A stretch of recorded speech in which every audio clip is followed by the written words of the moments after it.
No tricks, all treats on this November 1st edition of Sports Den. Good evening, everybody. I'm Bill Hupp alongside J.W. Cox tonight. And J.W., it's playoff time in the state of Minnesota, and we're getting down to state tournament time. Absolutely. We've already got soccer into the state tournament. We've got football careening its way there with that round of 16 coming up this week, and two of our teams still alive in 6A. Very exciting time. Indeed it was. So let's get right to the highlights. The Class 6A playoffs kicked off on Friday night as the Blaine Bengals welcomed into Tino Grace for a rematch of a regular season game that Blaine won 10-0.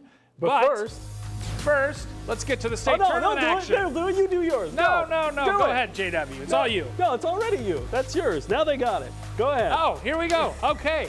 Blaine to Tino Grace squaring off. Second time of the season.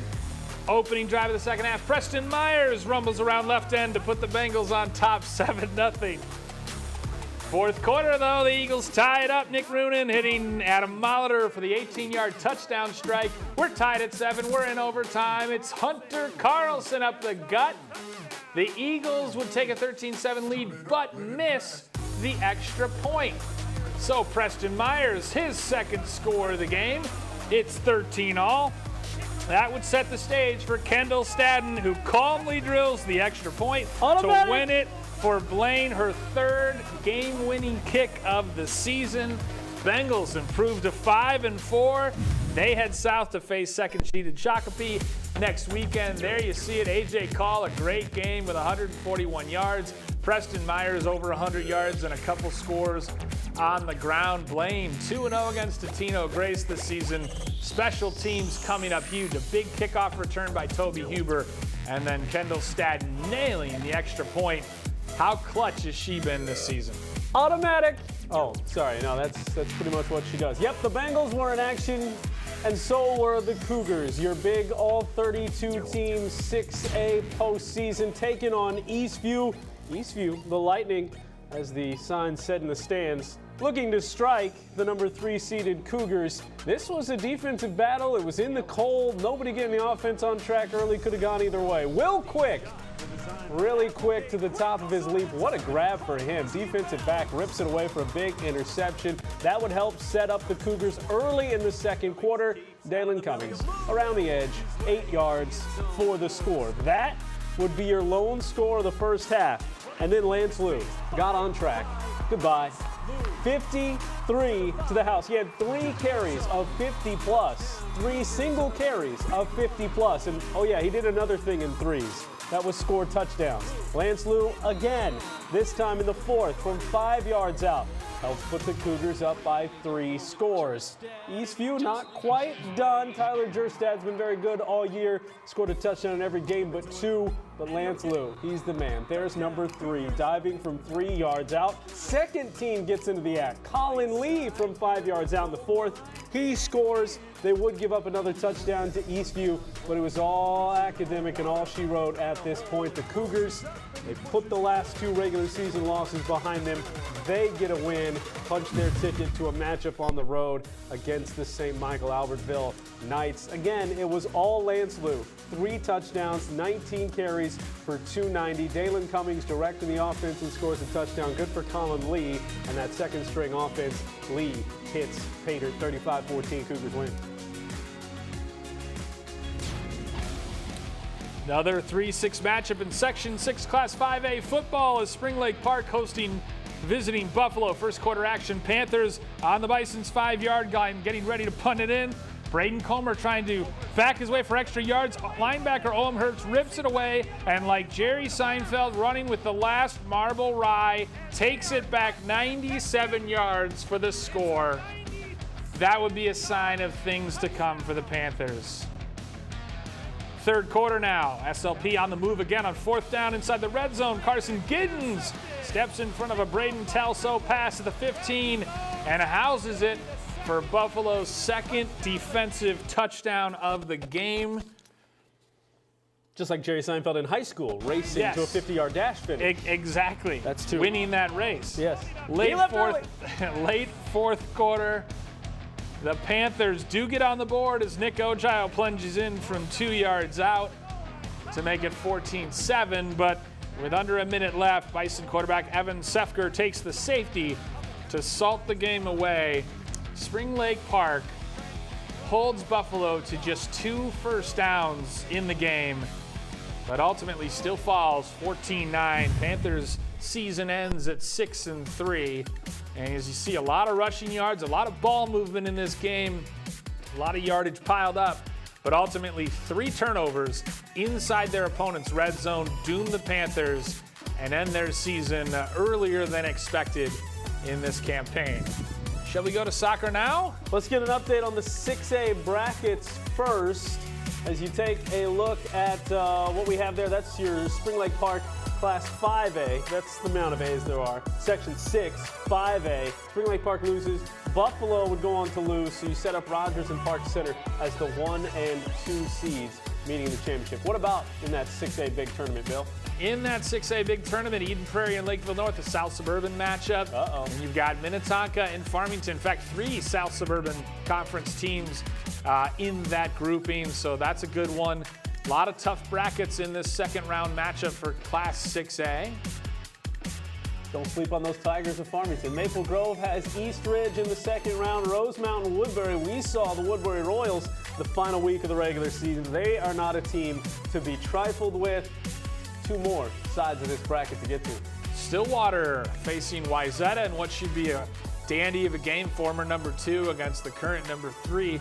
And then the Centennial Cougars, as JW said, a rematch against the St. Michael Albertville Knights, heading back up towards St. Cloud to face the Knights. Why not them? Why not now? The Blaine Bengals will take on Shakopee. They go down to face the Sabres. You're still alive and kicking. The Bengals can still put together their best game of the year and maybe, just maybe, move themselves to the quarterfinals. Lakeville South and Anoka. Anoka convincingly in the first round over Mounds View. How about those Tornadoes? Having a bounce-back year. Absolutely. Why not? No such thing as a bounce-back year for the Centennial girls soccer team. They are always up. Always up, never down. They go through the section every single year, it seems. Now they've made their way to the state tournament again. It gets tougher there. They faced the team in the first round that has been to the state tournament more than any other girls soccer program and has won the second most titles of any other girls soccer program. Welcome to the tournament. You get to face Wayzata, and it lived up to the billing. These 2 teams, very few have been to the state tournament since 2009. More than these 2, actually only 1. Lakeville North has been to the tournament more than these 2, and they squared off in a dandy of a game. Early on, Jordan Metz, back end of that great Cougar defense, makes a big save to keep things scoreless. It was all kinds of pressure in that first half from Wayzata. How about in the second half? Still scoreless. Cougars got on the beam, putting pressure on Marissa Frost. Gets the angled shot. Bang, saved away. We stay scoreless. Deeper and deeper we go into this night. We're into the first 10 minutes of overtime here. Brooklyn Boardson, we've seen this go in before, not this time. Still scoreless. How about the second 10-minute overtime? 90 minutes, not enough. How about 100? Look at this. Jordan Metz gets it again. 100 minutes, not enough. How about to the penalty kicks? Finalist for Miss Soccer. Miss Lauren Ollis knocks it home, gave the Cougars a great start. How about this? The post, it looks white, but it's wearing red and black. Helps everybody out. That's a miss. Brooklyn Boardson, fancy feet, fancy goal. Bang, 2 seniors cashing in for the Cougars. How about Metz? Well, that time it sneaks past her, keeping the pressure on. Megan Smith gets the Wayzata goal. There's a save off the attempt by Sydney Cubes. Metz, though, that's it. That's what gave the Cougars the biggest chance. She made the save. There was one more that would go by. Made the wrong guess. Bryn Crystal forces it to the final kick, where Allie Hamsky, senior again, state tournament semifinal bound again for the Cougars. And it all came to those kicks, and Allie Hamsky got it done. We're here with Allie Hamsky right next to me and Jordan Metz. Allie Hamsky being a senior and getting to advance to the state semifinal. What does this mean to you to be in this position again? It feels amazing. All of us seniors just worked really hard for this. The whole team did, and we didn't want this to be our last game. We wanted to go to the bank one more time, so this feels amazing. We have to talk about what that was like. Going through the first half, it's scoreless, but definitely you guys had a lot of pressure there in the back. What was that like? What did your coach say at halftime to make those adjustments in the second half? Yeah, it was a little nerve-wracking, but our defense held strong, and we were happy 0-0 going into the half, and our coach just said, the second half is a new game, just be confident, and we got this. And so now heading into, of course, this one went to past overtime and into a shootout. How did you stay calm and collected to step up and take that one to win this game? We had practiced so much in practice, so it was just repetition, and I don't know, I thought I was going to be freaked out, but I was unusually confident and calm, and I just put it where I always do, so it was good. Well, Allie, it's been such a pleasure watching you over the years, but great job today and way to win it for your team. Thank you.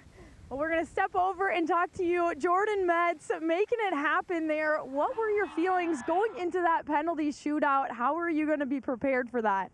Well, we've been working on it, practice a lot, knew the cues and where to dive. So it was nerve-wracking, but we made it and we were confident, so yeah. Well, you have to tell me those thoughts going through your head after you saw two balls hit the crossbar there early on in the shootout. I was so happy. I knew my team could finish it off, so I knew I had to do something.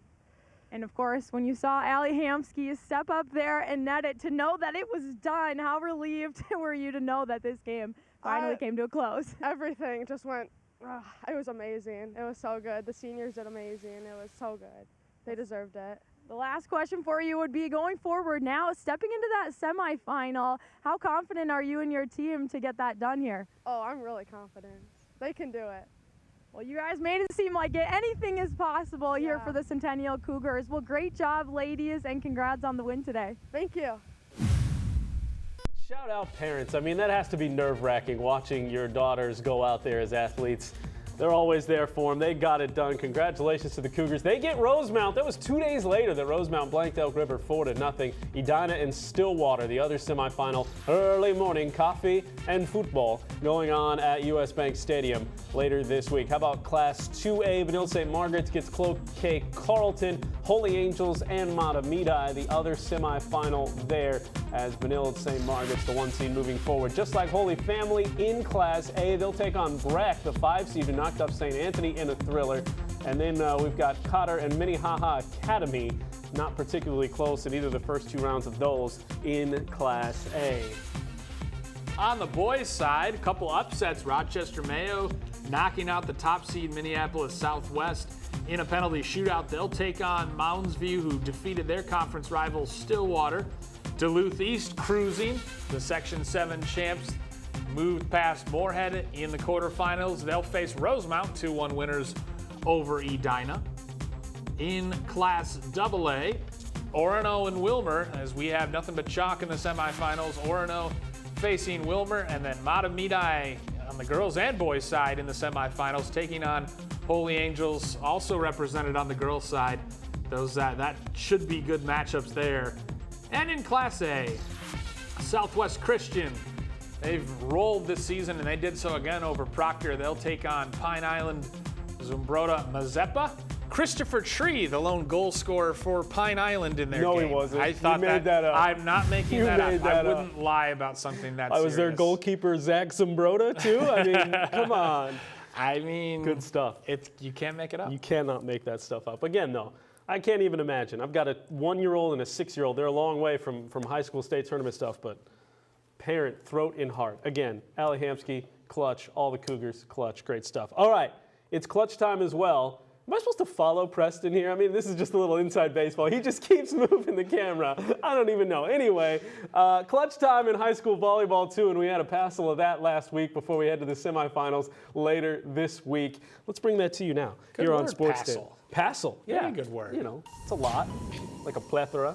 Cambridge Isanti and Centennial getting things started. This is the 4-5 matchup, likely going to face the Bengals. Spoiler alert, coming up for our next highlight, as they have the 8 seed as well. Section 7, 4A quarters. Midway through the first, Ingrid Noah gets the dig, sets up the block for Linnea Swinson and Andy Kozlowski. Bang, double block. That's going to be the theme here, the defense of the Cougars. In command late in the first set, Cass Sosinski and Elena Hobick with the double block right up front. They take the first 25-13. Into the second, early up for the Cougars. Cassie Sosinski. This time she gets it done with the offense, pushes it down with the right hand. Set point in the third. Ingrid Noah again in on the act. So was Linnea Swinson.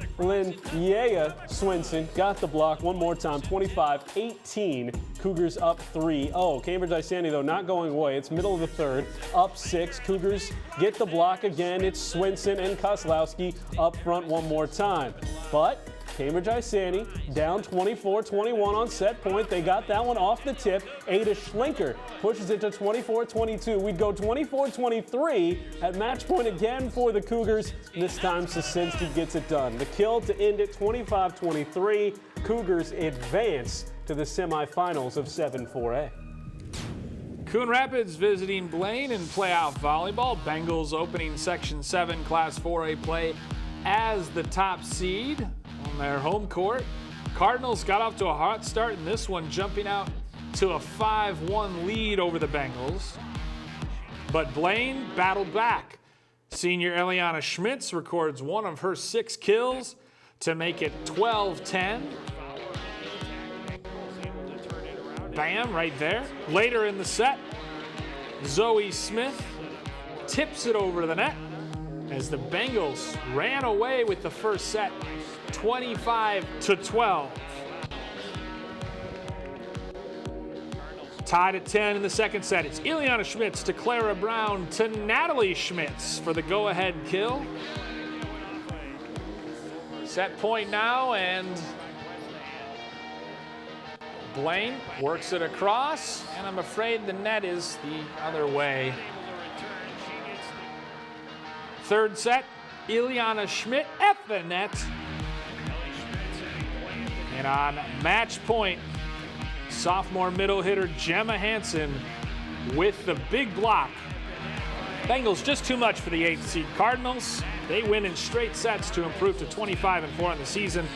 They'll host 4th seeded Centennial tomorrow night, a match JW will be on the call for right here on North Metro TV. Spring Lake Park closed the season strong to end up at 500 going into the postseason. Your reward after getting a first-round win, you get to take on an unbeaten team, one of the best in the state, in the Wayzata Trojans. Early on, Spring Lake Park gets their first point. Kayla Hoiby with the kill. This is a battle-tested team that really never quit. Saw them a couple of times early in the year, and just an impressive squad the way they went after it. Blocked, though, for Mel Goldstein and Stella Swinson for Wayzata to close out a lopsided first set.